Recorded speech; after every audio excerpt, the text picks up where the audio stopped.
Belakangan ini, media sosial digemparkan dengan kisah Sultan Gustav Al-Ghazali yang biasa dipanggil Ghazali. Ia diketahui mengunggah foto-foto selfie-nya sebagai produk NFT di OpenSea. Tidak disangka, ternyata foto selfie tersebut mendapat banyak peminat, bahkan ada yang laku terjual hingga 66.346 ETH atau setara dengan 3,1 triliun rupiah. Simak ulasan selengkapnya bersama aku, Mela, hanya di Headline.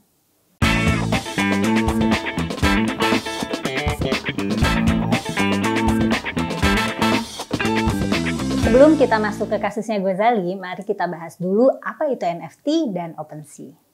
NFT, yakni Non-Fungible Token, adalah item digital yang dapat diperjualbelikan dengan teknologi blockchain dalam mata uang kripto alias cryptocurrency. Sementara itu, blockchain adalah sebuah teknologi yang digunakan sebagai sistem penyimpanan data digital yang terhubung melalui kriptografi.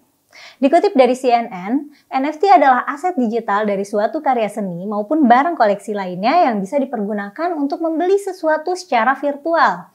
Barang seni dan koleksi yang dimaksud bisa berupa foto, gambar, lagu, rekaman suara, video, permainan, atau game, dan lain sebagainya.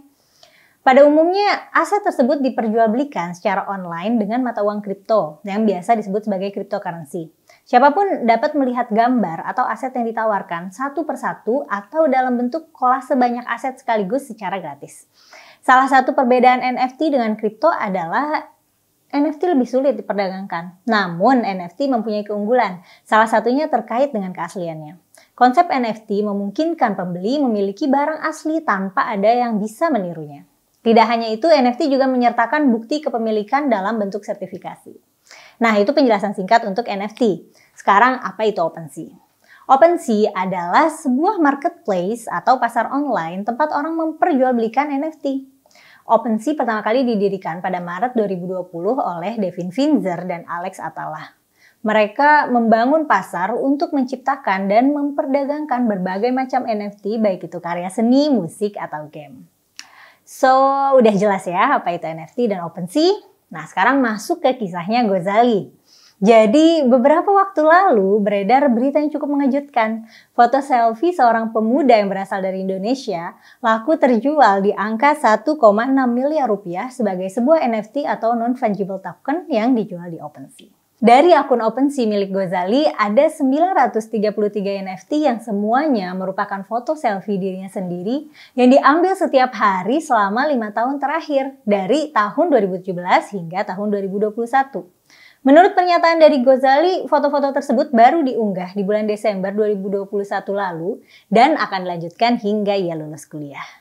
Pada 17 Januari 2022 lalu, floor price untuk NFT Ghazali Everyday sudah bernilai tinggi, yakni dijual paling murah seharga sekitar 0,3 ETH atau setara 14,3 juta rupiah untuk satu foto selfie. Ghazali adalah mahasiswa semester 7 program studi D4 Animasi Universitas Dian Nuswantoro Semarang. Ia adalah penerima beasiswa unggulan dari kampusnya. Semasa kuliah, ia sudah beberapa kali mengikuti perlombaan di bidang desain dan animasi. Dengan keuntungan yang ia dapatkan dari OpenSea, ia berniat untuk mendirikan studio animasi sendiri. Ghazali mengatakan bahwa ia sempat enggan mengunggah atau mempublikasi NFT-nya di media sosial seperti Facebook atau Twitter. Namun, ia akhirnya mau mengunggah atau memasarkan NFT selfie-nya di media sosial. Pada awalnya, ia menjual koleksi NFT-nya itu di harga 3 USD atau senilai 40 ribuan rupiah per item pada tanggal 10 Januari 2022 lalu. Ia sengaja menjualnya dengan harga murah agar tidak ada yang membeli foto selfie-nya itu. NFT miliknya yang bernama Ghazali Everyday tersebut pertama kali dipromosikan oleh komunitas NFT Indonesia. Beberapa artis papan atas seperti Chef Arnold dan Reza Arab pun turut membeli beberapa foto selfie miliknya. Konsep NFT Ghazali adalah koleksi foto selfie dirinya selama 4 tahun terakhir yang awalnya dicanangkan untuk dijadikan sebuah karya time-lapse yang akan diubah menjadi sebuah video animasi. Namun, ia malah tertarik untuk bereksperimen dengan menggugah foto miliknya tersebut di OpenSea.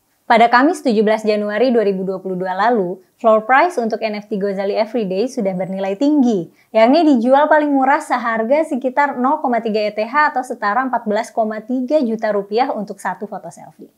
Dan untuk harga tertinggi atas foto selfie Ghazali adalah senilai 66.346 ETH atau setara dengan 3,1 triliun rupiah. Kesuksesan Ghazali dalam menjual foto selfie dirinya di OpenSea ini pun menarik perhatian Direktorat Jenderal Pajak atau Dijen Pajak Kementerian Keuangan. Dijen Pajak langsung memberi ucapan selamat kepada Ghazali melalui akun Twitter resminya @dijenpajakri. Namun bersamaan dengan itu Dijen Pajak juga mengingatkan Ghazali untuk membayar pajak dengan cara memberikan tautan untuk mendaftarkan NPWP-nya. Ghazali pun membalas melalui akun Twitternya. Ia menyatakan bahwa ini adalah pertama kalinya ia membayar pajak dan berjanji akan membayarnya sebagai warga negara Indonesia yang baik. Hal ini kemudian membuat warga Twitter bertanya-tanya, kok bisa ya aset kripto dikenakan pajak? Apakah sudah ada undang-undang yang mengatur hal tersebut? Akun Twitter Dijen Pajak RI ini pun menanggapi komentar warga Twitter. Akun tersebut menjelaskan bahwa yang menjadi objek pajak adalah penghasilan, yakni setiap tambahan kemampuan ekonomi yang diterima atau diperoleh wajib pajak, baik yang berasal dari Indonesia maupun dari luar Indonesia, yang dapat dipakai untuk konsumsi atau untuk menambah kekayaan wajib pajak yang bersangkutan dengan nama dan dalam bentuk apapun. Direktur Penyuluhan, Pelayanan, dan Hubungan Masyarakat DJP Kementerian Keuangan, Nelmardin Nur, menerangkan bahwa pemerintah belum mengenakan pajak secara khusus terhadap transaksi NFT maupun kripto.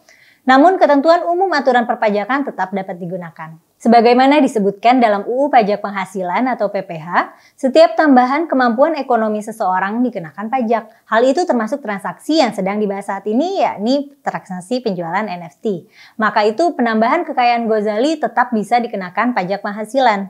Nelmardin pun menjelaskan aset NFT seperti yang dimiliki Ghazali maupun aset digital lainnya wajib dilaporkan di SPT tahunan dengan menggunakan nilai pasar pada tanggal 31 Desember pada tahun pajak tersebut. Nah, gimana nih menurut kalian kisah Ghazali ini? Kira-kira nilai uang dalam mata uang kripto yang diterimanya itu bakal bisa dibelanjain gitu nggak ya? Soalnya kalau untuk sekarang ini sih masih sedikit banget. Bahkan nyaris nggak ada brand atau bisnis yang menerima transaksi menggunakan uang kripto.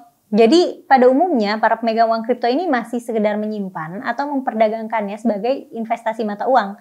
Belum bisa dibelanjakan jadi suatu barang atau jasa yang bisa dikonsumsi gitu. Nah terus kalau dalam kondisi yang masih seperti ini, apakah fair ya kalau penjualan NFT Ghazali dikenakan pajak dalam uang rupiah?